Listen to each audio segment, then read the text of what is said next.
Donc, vous voyez, c'est déjà 3 ou 4 fois les besoins physiologiques de l'organisme. Mais là aussi, vous allez avoir des variations qui sont très importantes d'une boulangerie à l'autre. Hein, des variations en sel qui peuvent varier d'un facteur 2. Donc, 2 fois moins de sel dans la baguette vendue chez ce boulanger par rapport au boulanger dans la rue d'à côté. Et là aussi, si vous voulez, on s'aperçoit qu'il n'y a aucune coordination, quelle qu'elle soit. Vous avez 30 000 artisans boulangers en France. Jusqu'à récemment, jusqu'aux années 2000, on leur avait jamais dit que l'excès de sel était nocif pour la santé. Donc, si vous voulez, en gros, ils font n'importe quoi. C'est-à-dire que selon l'habitude de tel ou tel boulanger, pour telle ou telle raison, il met plus ou moins de sel dans son pain, vous voyez, en fonction de la farine qu'il utilise, etc., etc. Donc, globalement, quoi, on va dire que vous avez une situation, et on retrouve ça également pour les produits de grande surface, hein, donc tous les produits empaquetés, emballés, transformés que l'on trouve dans les grandes surfaces. Et dans les produits sucrés aussi, c'est ce que vous dites, dans les viennoiseries, il y a du sel dans tout. Vous en trouvez partout, vous en trouvez partout. Alors, pour des raisons aussi qui sont liées, si vous voulez, à certaines propriétés technologiques du sel, en sus de son aptitude à donner un goût salé aux aliments, hein. Le sel a plusieurs propriétés technologiques très intéressantes. Alors, en particulier sur le plan gustatif, le sel permet de rehausser les saveurs sucrées et tout en inhibant les saveurs amères. Donc ça, c'est évidemment très intéressant pour tout ce qui est produit sucré en général. Et ça explique pourquoi vous trouvez du sel dans tout ce qui est sucré. Alors vous pourriez vous demander pourquoi vraiment du sel dans ce qui est sucré. C'est pas de la conservation là, hein, en l'occurrence. Donc vous trouvez du sel dans les pâtisseries, dans les viennoiseries, dans les glaces, dans le chocolat, dans les confitures. Donc bref, dans tous les produits sucrés.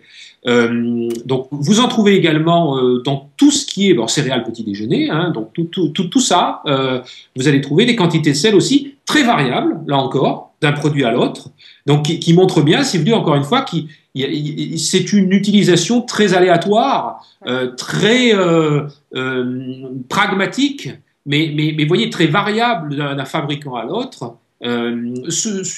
Pour des raisons qui sont des raisons extrêmement variables du produit, du goût du produit, de la qualité du produit, hein, parce qu'il faut bien voir aussi effectivement qu'un produit justement qui est naturellement sucré, naturellement peu amer, n'a pas besoin de beaucoup de sel. Un produit qui a du goût par ailleurs n'a pas besoin de beaucoup de sel également. Donc de toute façon, dans tous ces cas-là, le sel c'est clairement un cache-misère, hein, c'est-à-dire que c'est un produit, comme vous le savez, qui coûte très peu cher actuellement, hein.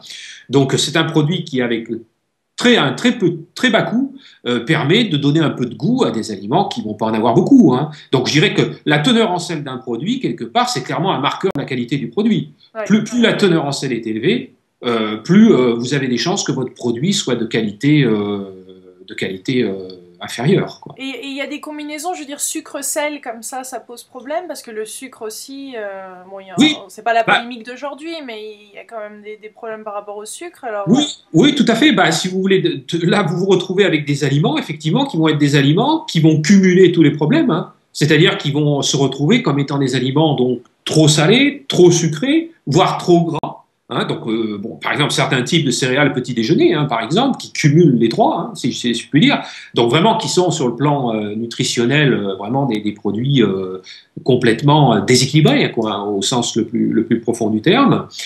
Puis vous aurez trouvé ça effectivement aussi dans les viennoiseries, les pâtisseries, si vous voulez, vous allez avoir effectivement non seulement le sucre ajouté, mais aussi donc parfois aussi les graisses ajoutées, hein, aussi, faut pas l'oublier, mais aussi le sel ajouté. Donc effectivement des aliments qui vraiment sur le plan de la santé, et en particulier des maladies cardiovasculaires, puisque vous savez que trop de gras, trop de sucre, trop de sel, pour l'essentiel, c'est ce qui explique le développement des maladies cardiovasculaires, infarctus, attaques cérébrales et autres. Et donc, vous allez avoir des produits qui vraiment sont des forts facteurs qui vont favoriser donc, le développement de ces pathologies dans la population, hein. Donc vous pouvez nous parler de ce tueur caché, quels sont les chiffres en fait? Alors, caché aussi, ça c'est un terme important, puisque justement, caché, pourquoi? Parce que ce sel, c'est pas le sel que le consommateur ajoute lui-même dans son assiette, hein. C'est donc le sel qui est ajouté par le secteur agroalimentaire, donc qu'il soit industriel ou artisanal, hein. J'ai parlé des boulangeries tout à l'heure, hein. Le sel ajouté par le secteur agroalimentaire qui représente quasiment 90%, hein, 90% de l'apport journalier en sel.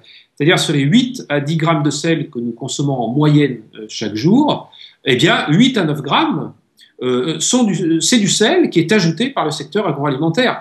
Tout le sel ajouté par le consommateur avec la salière, à table ou au moment où il fait sa cuisine, représente que 10% de l'apport journalier.